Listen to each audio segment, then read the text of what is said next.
तृतीय वर्ष वाणिज्य के जीएसटी के पेपर के अंतर्गत आज टॉपिक रहेगा कंपोजिशन स्कीम, सम्मिश्रण उद्ग्रहण अर्थात समझौता योजना। सरकार एवं पंजीकृत व्यापारी के मध्य एक समझौता जिसके अंतर्गत सरकार पात्र व्यवसायियों को इस सम्मिश्रण उद्ग्रहण के अनुसार कर चुकाने का विकल्प प्रदान करती है, अतः इसे समझौता योजना भी कहते हैं। समझौता क्या है? जीएसटी अधिनियम की धारा 10 के निम्नलिखित प्रावधान है। पहला प्रावधान है, इस योजना को वही पंजीकृत व्यक्ति अपना सकता है जिसकी कुल आवर्त तुरंत पूर्व के वित्तीय वर्ष में 1.5 करोड़ से अधिक नहीं है तथा 1/4/2019 से अधिसूचित विशिष्ट राज्यों अरुणाचल प्रदेश, मणिपुर, मिजोरम, मेघालय, त्रिपुरा, नागालैंड, सिक्किम एवं उत्तराखंड के लिए 75 लाख रुपए से अधिक नहीं है। नंबर 2, व्यापारी तथा निर्माता दोनों पर समझौता योजना लागू होती है। सामान्य रूप से समझौता योजना व्यापारी एवं निर्माता दोनों ही अपना सकते हैं, परंतु निम्न श्रेणी के व्यापारी एवं निर्माता इस योजना को नहीं अपना सकते हैं। ए, मानवीय उपयोग की शराब, पेट्रोल संबंधी उत्पाद जैसे पेट्रोल, डीजल, प्राकृतिक ईंधन, प्राकृतिक गैस, हवाई ईंधन के व्यापारी इस अधिनियम के तहत कर का उद्ग्रहण नहीं कर सकते हैं। इसी प्रकार आइसक्रीम एवं अन्य खाने योग्य बर्फ, चाहे उसमें कोको शामिल है अथवा नहीं, पान मसाला एवं तंबाकू से निर्मित उत्पाद के निर्माता इस योजना को नहीं अपना सकते हैं। थर्ड, सामान्यतः सेवा प्रदाता समझौता योजना को सशर्त अपना सकते हैं, परंतु रेस्टोरेंट सेवा प्रदाता इस योजना को बिना शर्त अपना सकते हैं। रेस्टोरेंट सेवा प्रदाता के अलावा अन्य सेवा प्रदाता 1 फरवरी 2019 से इस योजना को अपना सकते हैं, बशर्ते कि उसकी सेवाओं का मूल्य पिछले वित्तीय वर्ष की आवर्त का 10% या 5 लाख रुपए दोनों में से जो भी अधिक हो उस राशि से अधिक नहीं हो। चौथा, अंतर्राज्यीय बिक्री करने वाले व्यापारी पर समझौता योजना लागू नहीं होगी,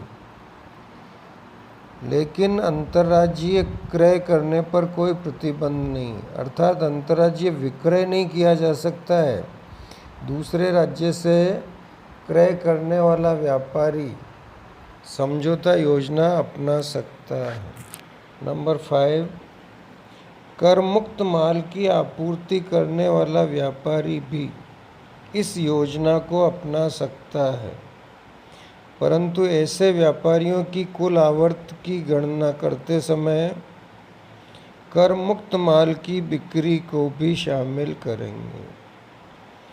1 जनवरी 2018 से किए गए संशोधन के अनुसार निर्माता, रेस्टोरेंट एवं केटर्स के अलावा अन्य व्यक्ति अर्थात क्रय विक्रय करने वाले व्यापारियों को केवल कर योग्य आपूर्ति पर ही कंपोजिशन कर देना होगा, जबकि निर्माता, रेस्टोरेंट एवं केटर्स व्यापारियों को कुल आवर्त पर समझौता कर चुकाना होगा।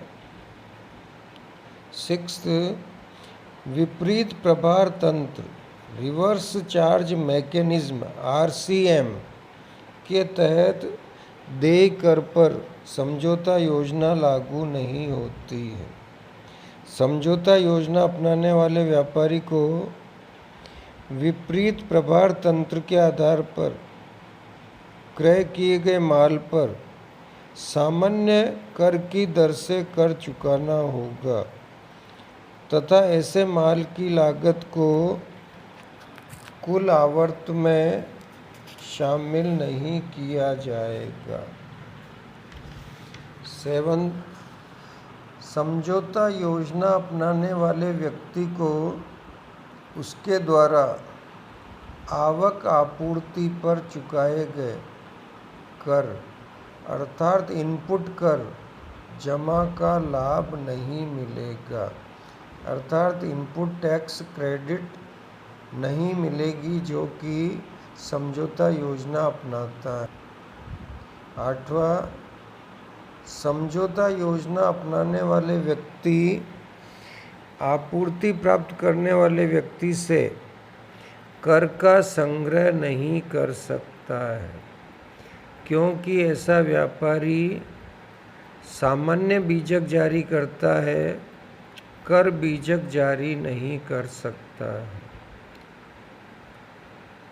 9वां, कोई भी ग्राहक समझौता योजना अपनाने वाले पंजीकृत व्यापारी से माल क्रय करता है तो उसे भी इनपुट कर जमा का लाभ नहीं मिलेगा, क्योंकि ऐसा पूर्तिकर्ता भी कर बीजक जारी नहीं कर सकता है।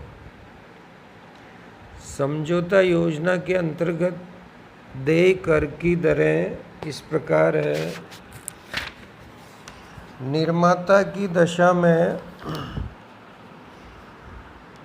राज्य के भीतर कुल आवर्त का 0.5% CGST, राज्य के भीतर कुल आवर्त का 0.5% SGST या UTGST, कुल मिलाकर कुल आवर्त का 1% GST लगाया जाएगा। रेस्टोरेंट एवं केटर सेवाओं की दशा में राज्य के भीतर कुल आवर्त का 5% GST लगाया जाएगा, जिसमें 2.5% CGST एवं 2.5% SGST या UTGST होगा। अन्य आपूर्तिकर्ता की दशा में कर योग्य आवर्त जो राज्य के भीतर है उसका 1% समझौता कर लगाया जाएगा। इसमें 0.5% CGST तथा 0.5% SGST या UTGST होगा। 11. एक व्यक्ति के समान स्थायी खाता संख्या परमानेंट अकाउंट नंबर से पंजीकृत सभी व्यवसाय या लेन देनों पर समझौता योजना को अपनाना अनिवार्य है, अर्थात जो व्यक्ति एक समान पैन से पंजीकृत है, अलग अलग व्यवसाय कर रहे हैं, तो प्रत्येक व्यवसाय के द्वारा इस योजना को अपनाना होगा। जैसे कोई कपड़ा व्यापार कर रहा है भीलवाड़ा में और रेडीमेड गारमेंट का व्यवसाय कर रहा है पंजाब में, तो उसे दोनों व्यवसायों के लिए एक साथ समझौता कर योजना अपनानी होगी अथवा दोनों में नहीं अपनानी होगी। वह एक व्यवसाय में ये योजना अपनाए और दूसरे में सामान्य कर योजना अपनाए, ऐसा संभव नहीं है। नेक्स्ट पॉइंट है पंजीकृत व्यक्ति का कुल आवर्त निर्धारित सीमा 1.5 करोड़ या 75 लाख से अधिक होने पर समझौता योजना का विकल्प अपने आप समाप्त हो जाता है। नेक्स्ट पॉइंट है यदि कोई पंजीकृत व्यक्ति स्वेच्छा से समझौता योजना से अलग होना चाहता है तो फॉर्म GST CMP 04 में इलेक्ट्रॉनिक रूप में कॉमन पोर्टल पर आवेदन करके ऐसा कर सकता है। और इस समझौता योजना का अंतिम बिंदु है, समझौता योजना अपनाने वाले व्यक्ति को मासिक विवरणी प्रस्तुत करने के स्थान पर, यानी इसको मंथली जीएसटी रिटर्न प्रस्तुत नहीं करना होता बल्कि क्वार्टरली तिमाही विवरण प्रस्तुत करने का प्रावधान है। अर्थात इन्हें प्रत्येक महीने में 3 विवरण तथा एक वार्षिक विवरण अर्थात कुल 37 विवरण की बजाय हर तिमाही में एक विवरण तथा एक वार्षिक विवरण अर्थात 5 विवरणी ही प्रस्तुत करनी होती है। इस प्रकार जो व्यापारी या निर्माता या सेवा प्रदाता